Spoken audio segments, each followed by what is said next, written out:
Hola a todos, a todas, a todes. Mi nombre es Sergio Anchorena, me conocen como el Pollo y soy uno de tus profesores de economía. Vamos a tratar de sobrellevar la pandemia y el aislamiento con algunos videos sobre los temas de la materia. Hoy nos vamos a ocupar de la teoría de la demanda. Algunas aclaraciones antes de empezar. Tengan en cuenta que ver un video no necesariamente significa aprender. Estos videos fueron preparados como si fueran una clase, o sea que la idea es que ustedes cuando los vean puedan tomar apuntes, tratar de ver lo que entendieron, lo que no entendieron y que aprovechen los foros para sacarse cualquier duda que pudiera aparecer. Finalmente, les recomiendo que miren sus apuntes, miren el video y traten de encarar la guía de trabajos prácticos. Si no les sale, también disponen de las clases prácticas para hacer consulta. Bien, comenzamos. El tema de la demanda corresponde, como ya habíamos visto, a la parte de microeconomía y nos vamos a ocupar de las familias, las unidades de consumo, que tienen un objetivo que es maximizar la utilidad.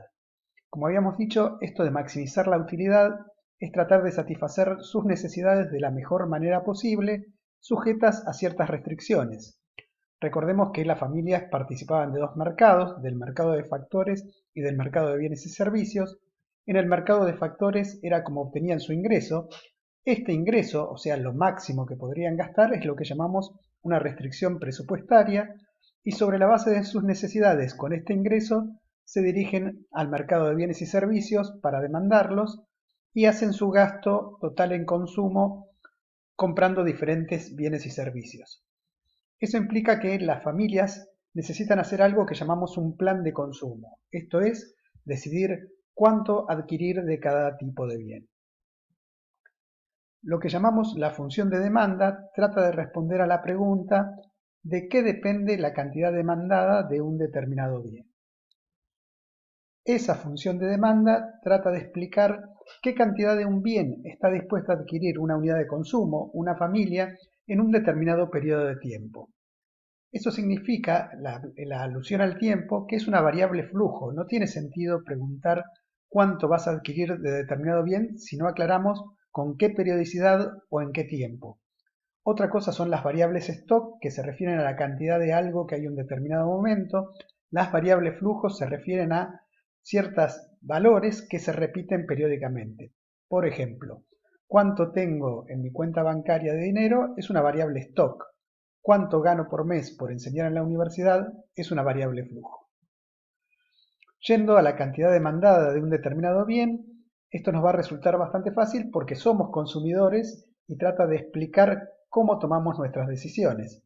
Lo primero que miramos cuando vamos a demandar un bien es el precio del bien.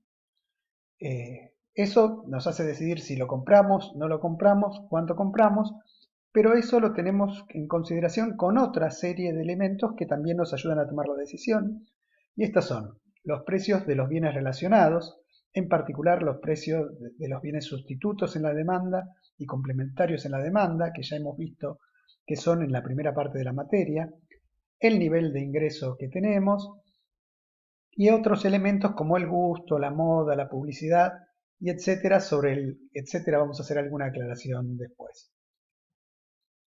Todos estos elementos que tomamos en cuenta a la hora de decidir cuánto consumir o cuánto adquirir de un determinado bien reciben el nombre genérico de determinantes. Hay que ver que la relación entre dos variables, en este caso una variable es la cantidad demandada y la otra es el valor de los determinantes, la relación puede ser directa cuando los dos aumentan al mismo tiempo o inversa, cuando al aumentar uno disminuye el otro y viceversa. Por ejemplo, si nosotros vamos a comprar algo y vemos que el precio del bien aumenta, va a disminuir la cantidad que queremos adquirir de ese bien.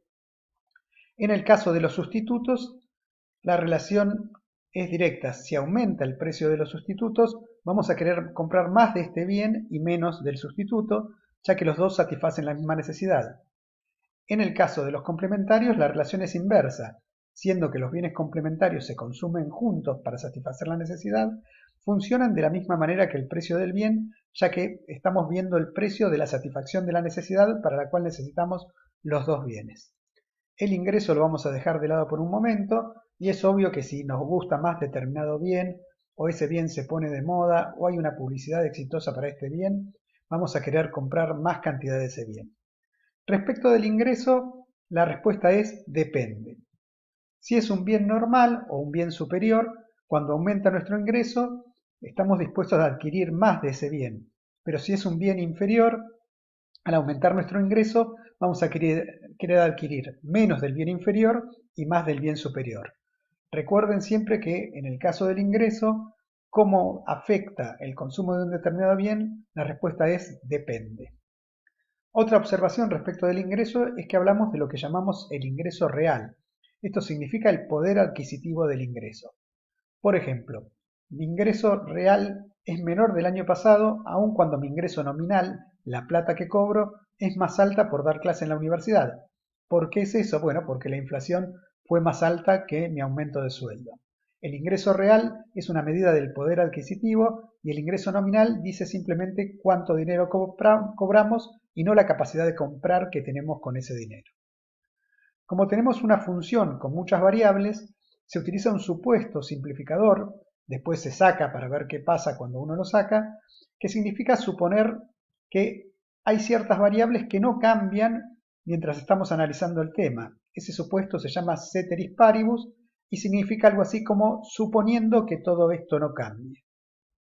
Como ven, el precio del bien quedó fuera del ceteris paribus, entonces estaríamos diciendo cómo varía la cantidad demandada cuando cambia el precio del bien, considerando que todo lo demás, el precio de los sustitutos, los complementarios, el ingreso, los gustos, la moda, la publicidad y los etcétera, no cambian.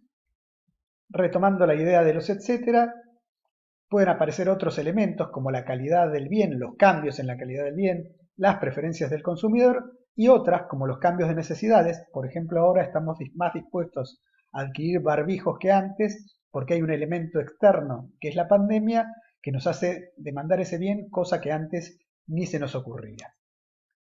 Una vez que uno aplica el ceteris paribus, diría que la cantidad demandada depende solo del precio del bien de manera inversa, siempre y cuando los demás determinantes no cambien. Eso nos lleva a lo que llamamos la curva de demanda. La curva de demanda es una función que considera como variable únicamente el precio del bien, siempre y cuando aclaremos ceteris paribus. Todos los demás determinantes no cambian. Entonces podemos definir la curva de demanda como la cantidad de un bien que una unidad de consumo está dispuesta a adquirir para cada nivel de precios en un periodo de tiempo, siempre y cuando los demás determinantes no cambien. Esto nos lleva a enunciar lo que se llama en economía la ley de la demanda. La ley de la demanda no es más que la relación inversa entre precio y cantidad que observamos en la fórmula. Hay una relación inversa entre precio y cantidad demandada, es una de las formas de enunciar la ley de la demanda, pero hay otras alternativas, por ejemplo decir que la demanda tiene pendiente negativa, eso se va a ver reflejado en un gráfico de una curva de demanda, o que cuando aumenta el precio de un bien disminuye la cantidad demandada de ese bien, o cuando disminuye el precio del bien aumenta la cantidad demandada de ese bien. De esta curva de demanda nos vamos a ocupar en el próximo video y vamos a hacer una última observación. En la definición de la curva de demanda que puse ahí, me olvidé de aclarar que es en un periodo de tiempo. Tanto la función de demanda como la curva de demanda son variables flujos y preguntar cuánto consume alguien de un determinado bien solo tiene sentido en la medida que se aclare en qué periodo de tiempo se hace. En el próximo video nos vamos a ocupar específicamente de esta curva de demanda.